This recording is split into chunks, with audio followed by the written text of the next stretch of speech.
In this section, we explore a simple method for constructing an orthogonal or orthonormal basis for any subspace of Rn. Now, let's be careful. When we say a simple method, we really mean a straightforward method. This method, the Gram-Schmidt process, tends to be a little computation heavy and a little bit long. However, this method also leads us to one of the most useful forms of matrix factorization, QR factorization. Now, before we even start thinking about this matrix factorization, we need to explore the idea and process behind the Gram-Schmidt process. So, let's suppose that you want to be able to find an orthogonal basis for a subspace W of Rn. The idea behind this process is to begin with an arbitrary basis of vectors, say vector x sub 1 through vector x sub k, for a subspace W.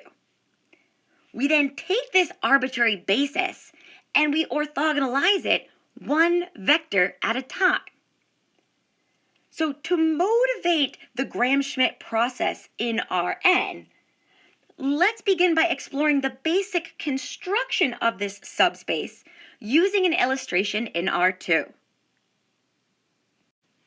Let W be equal to the span of the vectors, vector x sub 1 and vector x sub 2, where vector x sub 1 has components 1, 1, 0, and vector x sub 2 has components negative 2, 0, 1. Now we want to construct an orthogonal basis for subspace W. So to get us started, let's begin by simply thinking about what this might look like geometrically. So here are our two vectors. We're going to let this be vector x sub 1, and we'll let this be vector x sub 2. So we begin by choosing one vector to start with. So I'm going to start with vector x sub 1.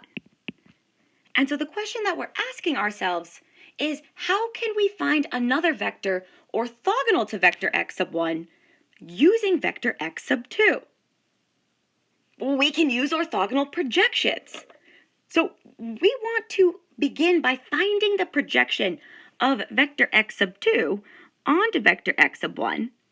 So in order to see this geometrically, we extend vector x sub 1 out, and then from the terminal point of vector x sub 2, we drop down until we intersect vector x sub 1 at a right angle. So the projection of vector x sub 2 onto vector x sub 1 starts at that same initial point and ends at the intersection. Now, using this projection vector and our parallelogram rule, we can now go ahead and find the component of vector x sub 2 orthogonal to vector x sub 1. In other words, exactly what we needed. Woohoo! So here is the component of vector x sub 2 orthogonal to vector x sub 1, which we know we can actually decompose further using vector arithmetic. This is equivalent to vector x sub 2 minus the projection of vector x sub 2 onto vector x sub 1. So now that we have an intuitive understanding of how to construct this orthogonal basis for subspace W, let's go ahead and find this orthogonal basis algebraically. So here we go. We are now officially ready to construct an orthogonal basis for this subspace W algebraically. Now recall that starting with vector x sub 1, we can get a second vector that's orthogonal to vector x sub 1 by taking the component of vector x sub 2 orthogonal to vector x sub 1.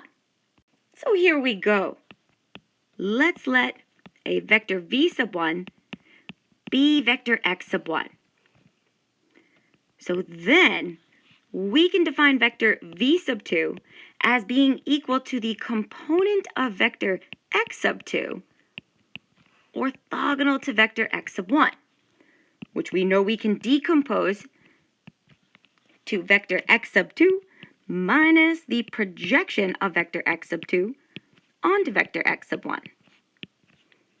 And by definition, we can further rewrite this projection as the dot product of vector x sub 1 with vector x sub 2, and that's all divided by the dot product of vector x sub 1 with itself, multiplied by vector x sub 1.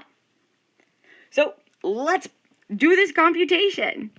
So we have vector x sub 2 is the vector with components negative 2, 0, 1, and we are subtracting the projection. So this is the dot product of vector x sub 1, which is the vector 1, 1, 0, and we dot this with vector x sub 2, negative 2, 0, 1, and this is all divided by the dot product of vector x sub 1 with itself. Now remember, this is just the scalar multiples. That's all still multiplied by vector x sub 1. So computing these dot products, in the numerator, we're left with negative 2 plus 0 plus 0, all divided by 1 plus 1 plus 0. Now, when we simplify that dot product, we are left with the vector negative 2, 0, 1, and we're simply adding vector x sub 1, 1, 1, 0. So combining up those like terms, we are left with the vector with components negative 1, 1, 1. And so we are officially ready to make our final conclusions.